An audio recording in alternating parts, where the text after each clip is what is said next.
Tuhan bersamamu dan bersama rohmu. Inilah Injil suci Tuhan Yesus Kristus menurut Lukas. Dimuliakanlah Tuhan. Sekali peristiwa Yesus berkata kepada murid-muridnya bahwa anak manusia harus menanggung banyak penderitaan dan ditolak oleh tua-tua, imam-imam kepala dan ahli-ahli Taurat, lalu dibunuh, tetapi dibangkitkan pada hari ketiga. Katanya kepada mereka semua, setiap orang yang mau mengikuti aku harus menyangkal dirinya, memikul salibnya setiap hari dan mengikuti aku. Karena barang siapa mau menyelamatkan nyawa, ia akan kehilangan nyawanya.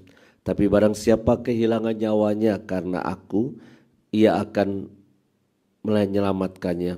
Apa gunanya seorang memperoleh seluruh dunia, tetapi ia membinasakan atau merugikan dirinya sendiri. Demikianlah sabda Tuhan. Terpujilah Kristus.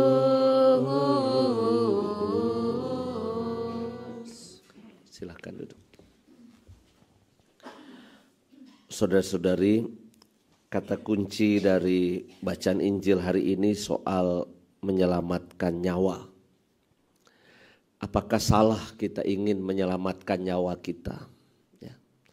Pasti saya kira bawaan instingtif dari setiap manusia itu adalah menyelamatkan nyawa, survive, bertahan hidup.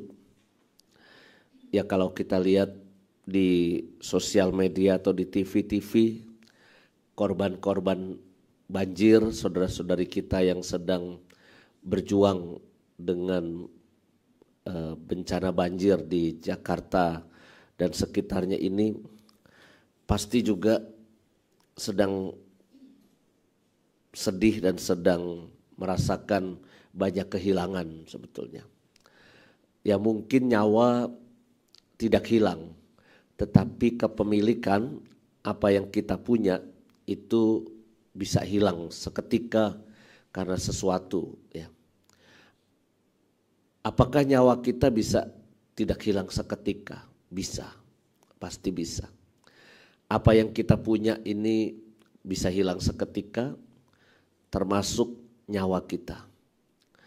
Maka saya kira kalau hari ini bacaan kitab suci mengatakan barang siapa mau menyelamatkan nyawa, ia akan kehilangan nyawa. Tapi barang siapa kehilangan nyawa karena aku, ia akan menyelamatkannya. Tentu bukan dalam arti kita harus hidup sebaik-baiknya supaya hidup kita ini sehat dan selamat, bukan itu. Menyelamatkan nyawa dalam arti Injil Lukas hari ini adalah kita ini ingin membuat hidup kita itu selalu dipenuhi dengan macam-macam kebutuhan duniawi yang menyenangkan hati kita.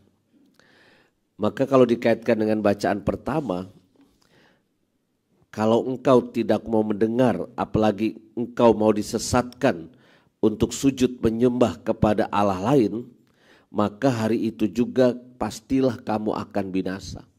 Jadi ini soal menyembah Allah lain. Menyembah Allah lain di dunia ini bisa macam-macam. Ya.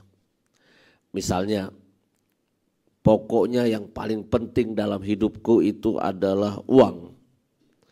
Maka yang kita kejar-kejar terus dalam hidup itu adalah uang. Kalau kita mau ketemu orang, kita ikut bergaul di sana sini, kegiatan ini itu, yang kita cari coba uang. Atau kehormatan. Kalau kita beraktivitas, yang nomor satu adalah aku dihormati. Maka kategori seperti itulah yang disebut Allah lain. Seakan-akan itulah yang menjadi yang paling penting dalam hidup kita. Sedangkan yang paling penting dalam hidup ini kalau menurut Tuhan Yesus dalam bacaan Injil itu adalah pengorbanan. Anak manusia harus menanggung banyak penderitaan dan ditolak oleh tua-tua, imam kepala dan ahli Taurat. Jadi sebetulnya enggak sinkron apa yang diajarkan Tuhan Yesus dengan kecenderungan jiwa kita. Kalau Tuhan Yesus mengajarkan kepada kita berani mengorbankan apa yang kita punya. Tetapi dunia ini mengajarkan mari kita kumpulkan apa yang menyenangkan diri kita. Kita cari ilah-ilah lain, kita cari hal-hal yang membuat diri kita ini lalu bahagia dan nikmat. Disitulah saya kira tantangan hidup kita.